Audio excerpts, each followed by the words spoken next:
చిన్న కడుపు నిండా ఉంది చిన్న. అసలు మధ్యాహ్నం తిన్నా కూడా ఇంకా ఫుల్గా ఉంది. రెస్టారెంట్లో చాలా బాగుంది ఫుడ్. I'm so happy. కదా యా, నేను రాత్రికి తిన్నాము అబ్బా చాలా. అసలు మరి మా పరిస్థితి నిన్నటి మధ్యాహ్నం మామిడికాయ పప్పు ఉంది. నిన్న రాత్రి అన్నం మిగిలింది చాలా, జీరా రైస్ అండ్ చాలకుండా అంటే దోసపిండి ఉంది. అవి సరిపోతాయి అనుకుంటా మీ వరకు అయితే. నేను తిన్నా కదా, మీ ముగ్గురికి సరిపోతాయి. అంటే ఇలా ఇది తింటే యానివర్సరీ అయిపోయినట్టే. Yeah, I mean at least Indian food. మధ్యాహ్నం అది తిన్నాం కదా, అమెరికన్ ఫుడ్. ఇంత చాలా ఉంది, సరిపోతుంది. అసలు ఇలా యానివర్సరీ నువ్వు సెలబ్రేట్ చేసుకునే విధానం అసలు అమేజింగ్ తెలుసా, ఎవరు చేయరు ఇలాగా.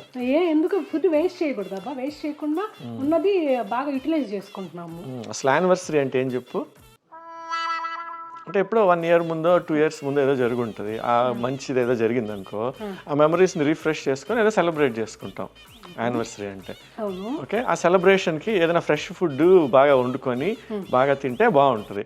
అలా కాకుండా మధ్యాహ్నం రెస్టారెంట్కి వెళ్ళావు, వాడు నిన్నటి ఫుడ్ మొన్నటి ఫుడ్ అసలు ఎప్పుడుదో దేవుడికే తెలియాలి ఆ ఫుడ్. అలాంటి ఫ్రెష్గా లేని ఫుడ్ మెమరీస్ని రిఫ్రెష్ చేసుకోవడానికి తినేసి వచ్చాం. ఇంటికి వచ్చన్నా సరే ఫ్రెష్ ఫుడ్ తిందామా అంటే నిన్నటన్నం మొన్నటి పప్పు అని చెప్తాను. అసలు ఇదేం యానివర్సరీ సెలబ్రేషన్ నాకైతే తెలియదు. ఎవరో కాల్ చేస్తున్నారు, ఆలోచించు.